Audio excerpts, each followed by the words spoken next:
L'enregistrement pour le web, on vient de terminer une petite illustration destinée pour voilà, un affichage sur une page internet, un blog. Illustrator propose une solution pour pouvoir optimiser nos enregistrements, adaptés pour un affichage sur le web avec un poids adapté. On va passer par la barre de menu, fichier, exporter, et on va aller dans enregistrer pour le web. Donc ça va m'ouvrir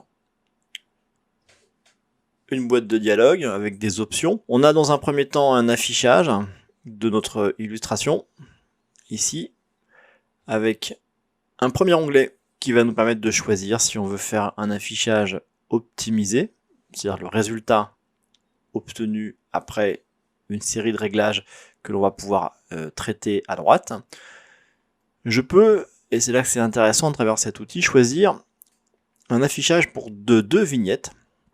Ça va me permettre de pouvoir faire un comparatif entre une version optimisée et puis une version peut-être encore plus optimisée, surtout dans le cas où on aurait besoin de réduire un maximum le poids de nos illustrations. Je vais donc pouvoir plus facilement comparer le résultat. Voilà, je me suis mis avec un affichage à 300%, c'est bien au-dessus de mes besoins, mais ça permet de bien détecter le rendu pixelisé de mon illustration. La colonne de droite, c'est celle qui va me permettre de pouvoir choisir des options avec des caractéristiques qui vont permettre de jouer sur la qualité de mon illustration au détriment d'un poids ou inversement. C'est-à-dire que soit on a besoin d'un résultat optimisé avec un bel effet, un beau rendu, c'est donc le poids qui va être sacrifié, le poids de l'image, ou bien c'est l'inverse, on préférera optimiser le poids de notre illustration et donc du coup ça sera au détriment de la qualité. Au niveau de son format d'enregistrement, vous allez choisir celui qui sera le plus adapté. Dans le cas d'illustration, ce sera quand même le format PNG qui sera adapté. Ce que j'ai fait ici, là, c'est que dans la vignette de gauche, la version optimisée, ça sera donc des caractéristiques par défaut pour l'enregistrement. Ici, maintenant, la vignette de droite, c'est celle qui va me permettre de pouvoir aller voir quel sera le meilleur compromis. Pour pouvoir voir le résultat, j'ai ici mon image de gauche qui m'indique le poids de 391 kilooctets après donc le passage de l'image en pixels, et l'image de droite ici, grâce au choix de mon format dans un premier temps, je vais pouvoir vérifier, m'assurer de l'évolution du poids et de pouvoir comparer à l'œil la différence de compression. Je vais rester sur un format JPEG et puis maintenant je vais jouer sur la qualité. Je vais mettre une qualité à 100%. Et puis je vais zoomer un peu plus fort pour que ça soit un peu plus percutant. Voilà.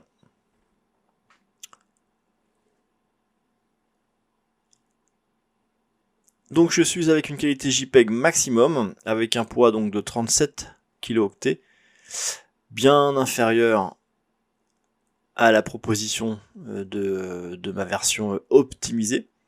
Si je veux encore réduire le poids, je peux évidemment jouer sur la qualité. Mon œil va pouvoir juger du rendu, si l'effet est trop pixelisé, auquel cas je reviendrai sur une qualité bien meilleure. Au niveau du profil, c'est si vous souhaitez incorporer le profil ici, c'est déjà intégré au préalable. Si ce n'est pas le cas dans le projet web, ce n'est pas nécessaire. On va voir ensuite le format, si c'est bien un format qui a été défini au départ, vous le retrouvez à cet endroit-là, sinon on a possibilité de le modifier, de l'agrandir ou de le réduire. Si je souhaite un fond transparent, je vais utiliser la fonction de PNG. Dans mon cas, je n'ai pas besoin de cette fonction, donc je vais faire en sorte d'avoir le meilleur rendu. Je vais préférer le JPEG, ici, dans mon résultat. 35 kilooctets est un poids parfaitement acceptable pour un affichage web. On doit se situer autour de 40 à 60 kilooctets, donc on est bien en dessous. On est sur un résultat parfaitement optimisé pour nos besoins, et je vais passer par l'étape d'enregistrement. L'image va donc être enregistrée au format JPEG, optimisée pour mes besoins, avec la garantie que l'illustration bénéficie du poids le plus optimisé pour un affichage web.